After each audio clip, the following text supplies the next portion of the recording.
It's another delicious day here in the Let's Make Food from Food kitchen to have another kitchen adventure. And today we're making some cheesy bread rolls to go with some avgolemono soup that I'm making in the next video. What's that? It's a Greek lemon chicken soup. It's delicious. But let's focus on this right now.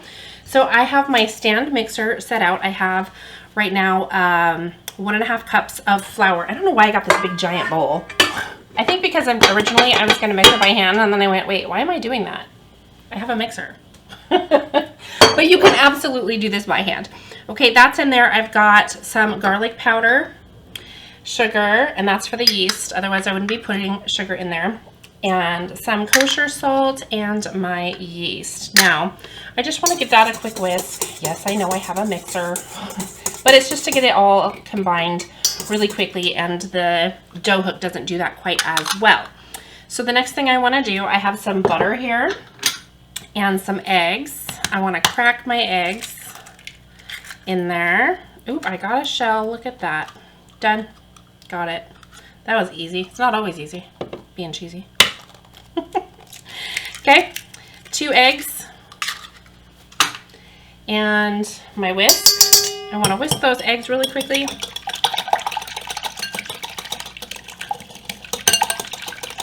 Okay, and then I have milk. And by the way, the butter is melted, 2 tablespoons. Eggs are room temperature, milk is room temperature, okay? Warm is better when it comes to the milk, but I didn't warm it today, which will be fine. It's nice and toasty in here today, so my dough will rise appropriately pretty quickly, I think. So the next thing I want to do is just mix the wet in with the dry. Okay, and I'm going to start this on low. I should lock that into place.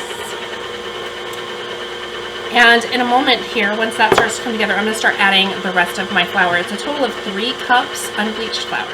Okay, I'm going to scrape down my sides. This is why I don't use the hook for the initial part, because it doesn't get the stuff on the side. So I scrape down the sides, turn it back on. I'm going to add my thyme, and this is optional. If you don't want it herbed, don't add the thyme.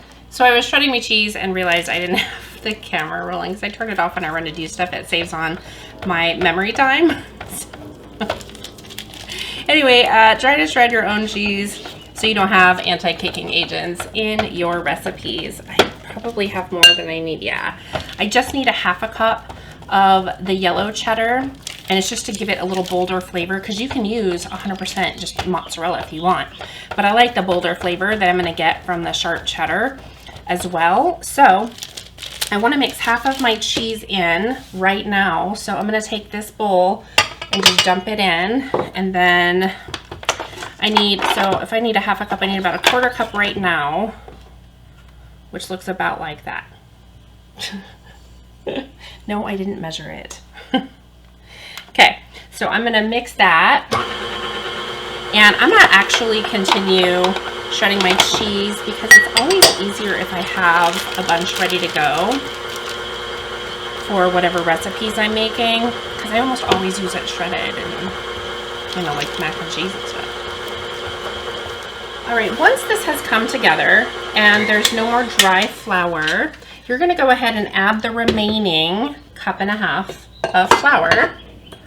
Now you'll see I have some over here, and that's just in case I need a little bit more to get my dough to come together. So that's my backup. Okay, so I'm going to turn this, lock it, and turn it back on, and I want that to come together in a dough, and I'm going to let it knead for just a couple minutes, not a long time. Once that's done, then I'm going to transfer and let it rest for about 10 minutes, and we'll move on from there. Okay, now I'm going to take my dough out of my bowl and off of my hook. It should be soft and supple.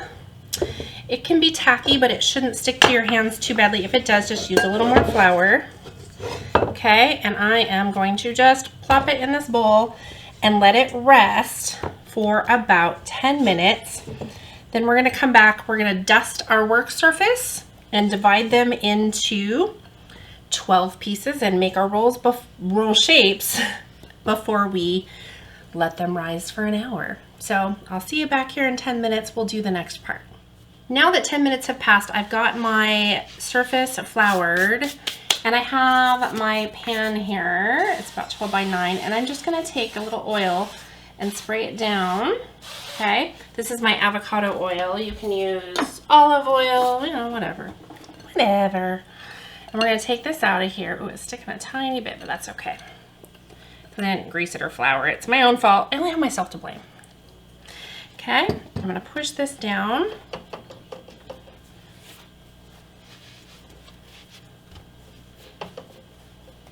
Now I'm going to take my bench knife and create 12-ish pieces, 15 maybe, it's up to you. Okay, but try to get them equal sizes so that it cooks evenly.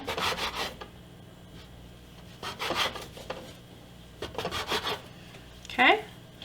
Then, so if you have one that's a lot, but see this one's smaller, so what I'm going to do is just take a little smidge from this one and slap it with that one, okay? We're going to roll them into balls. I'm going to move this aside. We don't actually need this until it's time to bake, so right before we bake we'll do that. Okay, so we're going to roll them into balls and just plop them on in there. And these will rise for an hour. If it's really cold, maybe longer. If it's warm, maybe not. Okay, I'm just gonna space them a little bit. They'll kind of rise into each other, which is fine. Okay, so now I'm gonna cover this and set it aside somewhere warm and draft free. If you're not using your microwave, you can just open the door and set it in there and close it because that'll be draft free. So I'm gonna set this aside, get it covered and ready to go. About a half an hour before you're ready to put this in the oven, you're going to turn your oven on and preheat it to 375 degrees. And then about 5 minutes before, we're going to melt our butter. We're going to add a little bit of kosher salt, 1 pressed garlic clove. We're going to chop up some parsley, and then we'll top it all off with those ingredients. All right, my soup here that I talked about is almost ready. And so it is time to finish up our rolls. And to stir in the pepper. You're getting a twofer here. Forgot to stir in that pepper. Doesn't this look beautiful? You're going to want to watch this. It's the next video. Okay, so I'm going to put some kosher salt right on in there. So I've got my kosher salt. I need to add 1 garlic clove to this. Okay. And now I'm going to take some parsley, some fresh parsley here. I probably have too much, but I want to chop it up.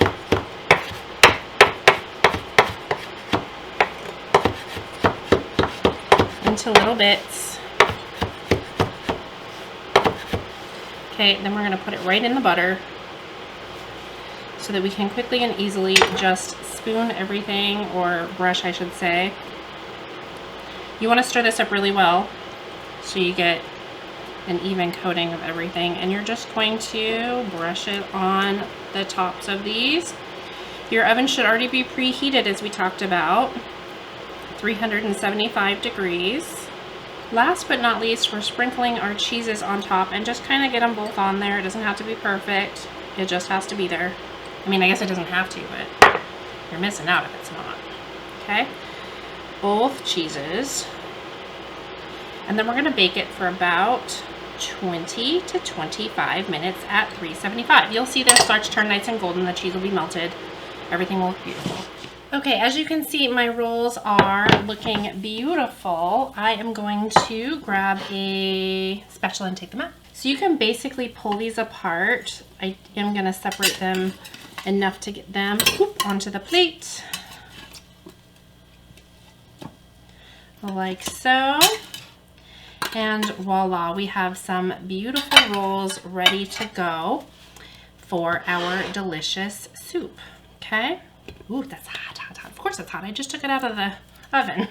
Okay, so we're just going to, oh, look at that. Oh, ouch, ouch, ouch, ouch, ouch, hot. Look at that. They are a little dense, but that's the cheese.